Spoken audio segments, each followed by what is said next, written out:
And here we are, the start of another week. It's Monday, September 25th. Now, you may recall that it was on this auspicious date back in 1970 that the Partridge Family debuted on network television. Just a key piece of information to start out your week. Welcome to the President's Daily Brief. I'm Mike Baker, your eyes and ears on the world stage. Let's get briefed. Up first, New Jersey Senator Robert Menendez, up until recently the chairman of the Senate Foreign Relations Committee, faces a serious indictment on charges of bribery, fraud, and extortion. The senator and his wife stand accused of leveraging his powerful position and compromising national security for personal gain. And it's not just a Jersey thing. Egypt is embroiled in this scandal.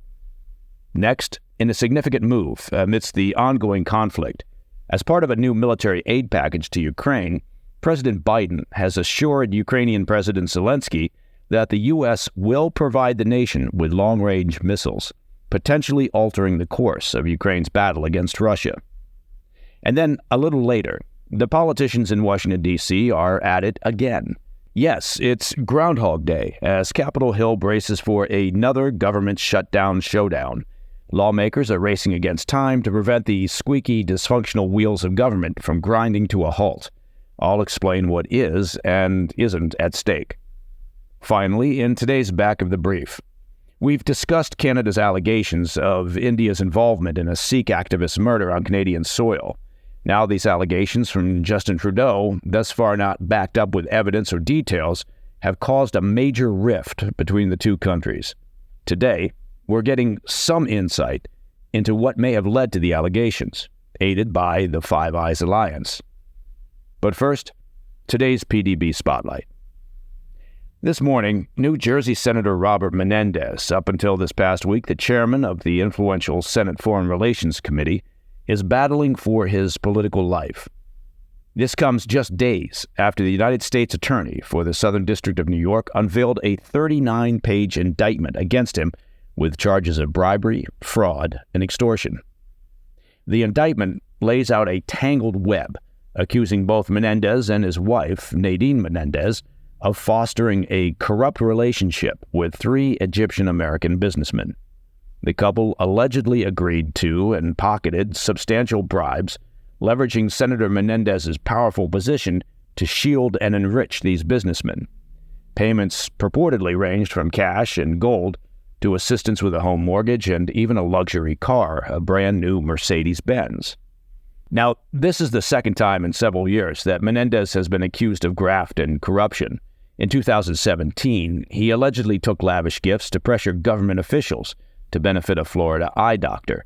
The Justice Department dropped those charges in 2018. But this time, things appear more complicated for the New Jersey senator. According to the U.S. Attorney's Office, Menendez is accused of compromising national security by discreetly assisting the Egyptian government. He allegedly provided sensitive information, including details about personnel at the U.S. Embassy in Cairo, information that potentially could severely jeopardize operational security.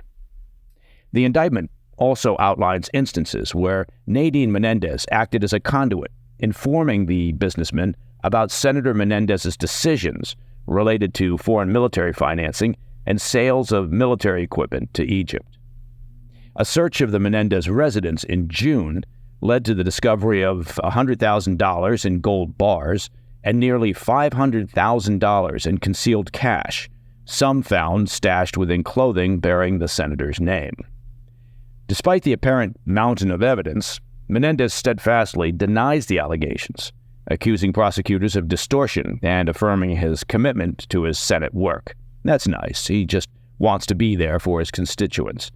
There's no word yet on how he explained the gold bars and concealed cash. The mounting pressure, though, has led to his stepping down from his chairmanship, and numerous figures within the Democratic Party, including Senator John Fetterman, Congresswoman Alexandria Ocasio-Cortez, and even New Jersey's Governor Phil Murphy, are demanding Menendez's resignation. Despite these calls, Menendez firmly states, quote, "I'm not going anywhere," signaling a tumultuous path ahead as he confronts this serious legal and political storm. Now, he was equally defiant during his last battle against corruption charges some 5 years ago. At that time, his colleagues weren't anywhere near as vocal about his situation. This time, though, the apparent damning evidence, along with the looming 2024 election, with its potential for flipping the Senate to Republican control, that has the Democrats lining up against him. All right, up next. President Biden announced a new $325 million military aid package for Ukraine during a White House meeting with Zelenskyy this past week. Now, you might be saying, so what else is new? Well, something included in that package might be a game changer for the Ukrainian armed forces. I'll be right back. Welcome back to the President's Daily Brief. In the final stretch of his North American tour, Ukrainian President Zelenskyy is leaving Washington, D.C. with a substantial commitment. Despite recent tensions between Ukraine and Poland that have at least temporarily caused Poland to cease arms and munitions transfers, Zelenskyy's diplomatic efforts in the U.S. Capitol have clearly been fruitful. During his meeting with President Biden at the end of this past week, the White House announced a new $325 million military aid package. This package is loaded with additional air defense equipment, artillery rounds, and anti-tank weapons. But beneath the official announcement lies a potentially more significant commitment. Unofficial reports reveal that President Biden has assured Zelenskyy that the United States will supply a limited number of long-range missiles, known as the Army Tactical Missile System, or ATAC missile system. This assurance, reported by NBC News, citing 3 U.S. officials and a congressional official, is a major development. Ukraine has lobbied the U.S. government very hard for several months to obtain these missiles. So why are they viewed as critical? Now, range is the key here. The ATAC system will give Kyiv the ability to strike targets nearly 180 miles away, potentially disabling supply lines, railways, and command and control locations well behind the Russian front lines. The objective here is to degrade Russia's ability to resupply. Combined with advanced air surveillance and targeting abilities, the longer range from the ATAC system is a potential game changer as Ukraine continues their counteroffensive heading into winter. Ukraine will also have the ability to deploy these missiles almost immediately, as they're already acquainted with the mobile rocket launchers that are used to fire them, the ground-based HIMARS system. The U.S. initially had reservations about providing these missiles, considering our limited stockpile and concerns over Russia's potential accusations of escalation. But today, those reservations seem to have evaporated, marking a significant bolstering of Ukraine's offensive and defensive capabilities. All right, as President Zelenskyy heads home with a pocket full of long-range missiles, or maybe he's just happy to see us, a looming familiar cloud hangs over Washington, D.C., the potential for yet another U.S. government shutdown. Lawmakers have until this Saturday to pass the necessary bills to fund the government or approve a short-term measure while negotiations continue. Now, since we've just discussed the new military aid package for Ukraine, it's important to note that the Department of Defense has contingencies in place to exempt certain operations from a government shutdown. According to the Pentagon, the exemptions will include the program that allows U.S. military training of Ukrainian soldiers on tactics and equipment, as well as weapons shipments to Kyiv. That means those new missiles, artillery shells, anti-tank weapons, and all the other hardware are headed to the front, regardless of lawmakers' actions over the next week. This situation has irked those lawmakers who are now wary of the continued support for the war, because while the Ukrainians can breathe a sigh of relief that their military aid is safe, the American people are not exempt from the impending government shutdown's repercussions. If lawmakers fail to act by Saturday, the shutdown could halt critical government services that millions rely on. Social Security, Medicare, Medicaid payments may face delays, and those applying for these benefits could experience setbacks. Federal employees, including those working for the Department of Homeland Security and other vital agencies, face furloughs, adding another layer of uncertainty. National parks and museums may close their doors. The processing of passports and visas could come to a standstill, and that would put a dent in travel plans and impact the tourism industry. The housing sector could also feel the pinch.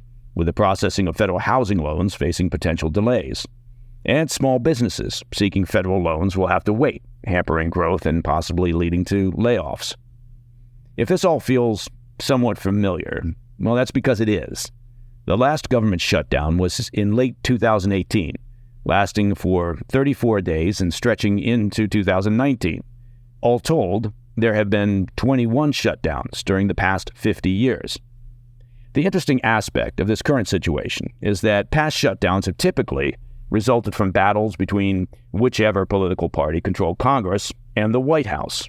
In this case, though, the problem is essentially a dispute within the Republican Party, which maintains a small majority within Congress. All right, coming up in today's Back of the Brief segment, we've been talking during the past week about Canada's allegations of India's involvement in the assassination of a Sikh activist on Canadian soil. Now, we're getting tantalizing clues that the so-called Five Eyes Alliance may have played a role in helping Canada unearth details behind the allegations. I'll be right back. Welcome back. In today's Back of the Brief, we've been discussing the escalating tensions between India and Canada after Canadian Prime Minister Justin Trudeau publicly revealed that Canada has heard serious allegations indicating that Indian government agents may have been responsible for the assassination in June of a Sikh activist on Canadian soil. Up to this point, Canada has not provided any evidence or details to back up Trudeau's comments, which of course have ignited a firestorm of diplomatic recriminations. Well, today, the curtain may be lifting a bit as we learn about how Canada obtained insight into the assassination. According to the U.S. ambassador to Canada, our neighbors to the north cracked the case based on intelligence shared by a member of the so-called Five Eyes Alliance. Now, this long-standing intel-sharing collaboration uniting Australia, Canada, New Zealand, the United Kingdom, and the U.S. plays a key role in the national security posture of the member nations. While there's no word yet on which allies supplied the key intelligence, we know the findings are the result of a months-long investigation. This probe reportedly revealed communications from Indian officials and diplomats working within Canada, laying the groundwork for these serious allegations. The collected intelligence, sourced from surveillance of Indian diplomats, has now become the backbone, apparently, of Canada's claim, and is likely to sharpen the tensions between these two nations. And it's not just relations between India and Canada at stake here. The Indian government and media have been railing against the accusations for the past week, calling them absurd and baseless. If it turns out that the Five Eyes Alliance developed the intelligence that proves Canada's allegations, India, despite that evidence, may view it as a serious provocation from the West. The U.S. is keen to strengthen relations with India, but will not be able to gloss over the actions of the Indian government if the allegations do prove correct. And that, my friends, is the President's Daily Brief for Monday, 25 September. If you have any questions or comments, reach out to us at pdb@thefirsttv.com. I'm Mike Baker.